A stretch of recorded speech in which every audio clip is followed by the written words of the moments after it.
여러분 안녕하십니까. 강신업 변호사입니다. 미국과 이란의 협상이 결렬됐습니다. 미국 벤스 부통령은 미국으로 복귀한다고 발표했습니다. 이 소식 빠르게 전하겠습니다. 벤스 대통령은 이란과 합의 이르지 못했다.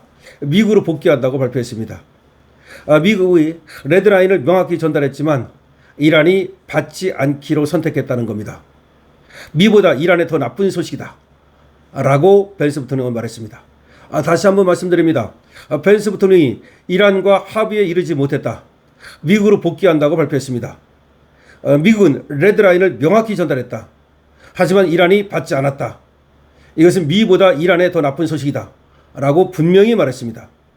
JD 벤스 미 부통령이 이란과 장시간 마라톤 회담을 가진 후 이란과 합의에 도달하지 못했다라고 밝혔습니다.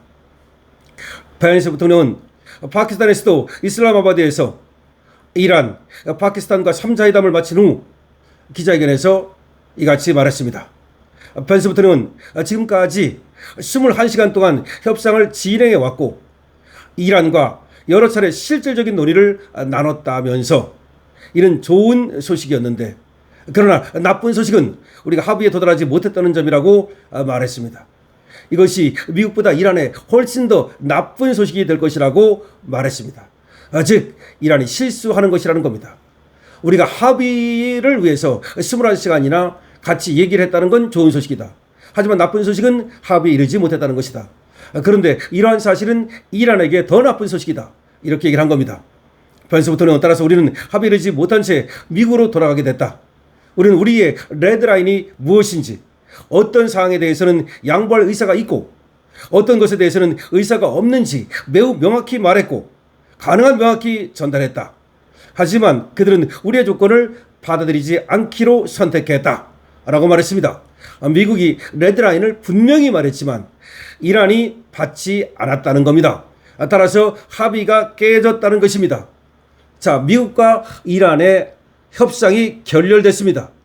그렇게 되면 이제 이스라엘은 레바논을 계속해서 공격할 것입니다. 그리고 미국도 다시 이란을 공격할 것입니다.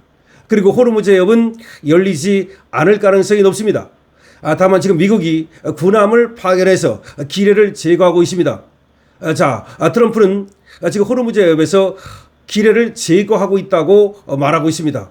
여기에 대해서 이란은 처음에는 부인했다가 기뢰를 제거하고 있는 것은 사실인 것 같은데 이란이 여기에 대해서 미국에 경고를 하고 있습니다. 과연 미국과 이란은 어떻게 될까요? 그리고 이스라엘과 레바논은 또 어떻게 될까요? 자, 협상이 결렬되고 미국의 JD 벤스가 미국으로 돌아간다고 말했습니다. 다시 말해서 시간을 두고서 협상을 이어가는 것이 아니라 미국으로 돌아간다고 말했습니다. 이것이 중요합니다. 협상이 완전 결렬됐다는 것을 말합니다. 21시간 마라톤 협상을 했음에도 불구하고 결렬됐다는 것입니다. 자, 이렇게 되면 말이죠. 우리 배가 걱정입니다.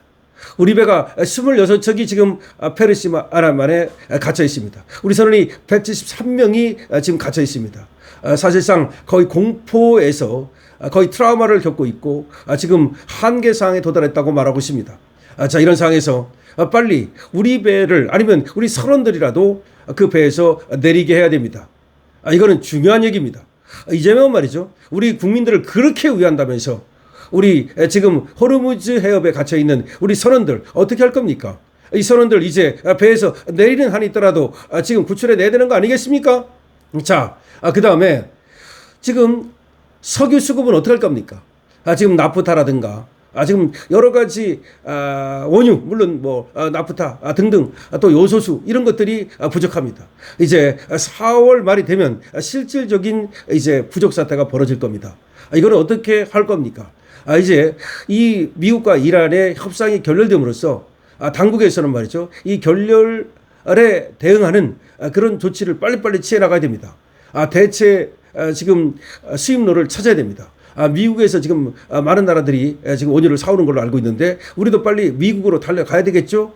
그리고 필요하다면 러시아에서도 사와야 됩니다. 그리고 또 이 전쟁이 금방 끝나지 않고 호르무즈 해협이 쉽게 해결되지 않을 것이라는 전제하에 지금 하나의 전략을 짜야 될 것으로 보입니다.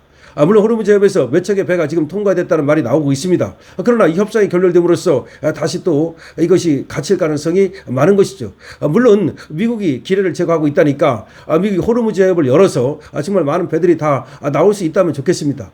그러나 그렇게 안 될 가능성도 충분히 있는 겁니다. 또 이재명이 이스라엘을 지금 비난한 거, 이것이 앞으로 어떻게 될지 모르겠습니다. 이번에 더군다나 협상이 결렬됨으로써 이거는 말이죠, 이스라엘이 레바논에 대한 공격을 계속할 텐데, 팔레스타인에 대한 공격을 계속할 텐데, 하즈볼라에 대한 공격을 계속할 텐데, 이재명이 이스라엘에 대해서 한 말, 이것이 어떤 결과를 가져올지, 이거는 정말 파장이 굉장히 상당히 클 것으로 예상되기 때문에 대한민국의 국익에 굉장한 손해가 되지 않을까 생각되는 겁니다. 자, 그런데 이재명은 또 속보가 지금 나왔는데요. 국익 하면서 말이죠, 우리나라 정치인과 우리나라 언론들이 말이죠, 국익을 해치는 매국노 짓을 하고 있다고 말했습니다. 매국노라는 표현을 썼습니다. 지금 나경원 의원 같은 경우 말이죠, 이재명을 갖다 지금 가리켜서 사이버렉하냐라고 직격을 하고 있는데, 아마 그거에 대한 또 지금 꼬라지를 부리는 걸로 보입니다. 그러니까 어떤 얘기를 들었을 때 그거를 스폰지처럼 받아들이고 대통령 정도 되면 말이죠, 오히려 크게 이렇게 가야 되는 것인데 행보가 좀 커야 되죠. 그런데 행보가 지금 아주 그냥 좀 지금 뱁새 같은 행보를 보이고 있습니다. 행보를 보이고 있습니다. 그러니까 다시 말하면 말이죠, 어떤 누가 비판을 했을 때 그걸 못 참는 성격을 그대로 드러내고 있는데요. 자, 야당 대표일 때하고 지금 대통령일 때는 상당히 다른 겁니다. 대통령은 오히려 비난받는 자리라고 생각해야 되고 말이죠, 대통령이기 때문에 내가 감수해야 될 것이 굉장히 많은 것이라고 생각을 해야 되는데, 누가 비판을 하면 일도 못 참습니다. 가면 갈수록 그것이 더 심해지고 있습니다. 자, 정말 대한민국의 정치가 굉장히 위험하다는 얘기가 나오는 이유가 그것입니다. 대통령은 말이죠, 다른 건 몰라도 외교, 그 국방, 여기에서는 절대로 실수를 해서는 안 됩니다. 정말 중요한 것은 외교와 국방입니다. 지금 보십시오. 미국과 이란의 이 지금 협상도 될 것 같지만 깨지지 않습니까? 깨진다는 생각을 하고 있었어야 되는 것이고, 거기에 대한 대비를 해 나가야 되는 것인데, 과연 이재명 정부가 그런 능력이 있는지 의심하지 않을 수 없고요. 어쨌든 JD 벤스 부통령이 이제 협상이 결렬됐다 그러면서 미국으로 돌아가겠다고 말했는데, 이것이 미국은 사실 말이죠, 이란과 이렇게 결렬이 돼도 직접적인 피해가 별로 없습니다. 트럼프는 뭐라고 말했냐면, 오히려 미국으로 말이죠, 아름다운 유수선들이 미국의 석유를 사러, 미국의 가스를 사러 오고 있다, 이렇게 지금 얘기를 합니다. 완전히 자국적 입장에서 얘기를 물론 하는 겁니다만은, 미국이 피해 볼 게 뭐가 있겠습니까? 우리가 계속해서 피해를 본다는 사실, 이것이 중요한 것이 아니겠습니까? 어쨌든 협상 결렬 소식을 여러분께 전해드리겠습니다. 미국과 이란의 지금 협상이 결렬됐습니다. JD 벤스 부통령이 미국으로 돌아간다고 말했습니다. 자기들이 레드라인을 분명히 제시했다는 겁니다. 요거만은 분명히 우리가 양보할 수 없다. 요것만은 반드시 해줘야 된다. 라고 얘기했지만 이란이 받지 않았다는 겁니다. JD 벤스 부통령은 이란이 실수하는 것이라고 말하고 있습니다. 과연 앞으로 지금 이 중동 전쟁이 어떻게 전개가 될지 앞으로 추석 보도 계속해서 해드리겠습니다. 강신업 TV입니다. 좋아요와 구독을 부탁드립니다.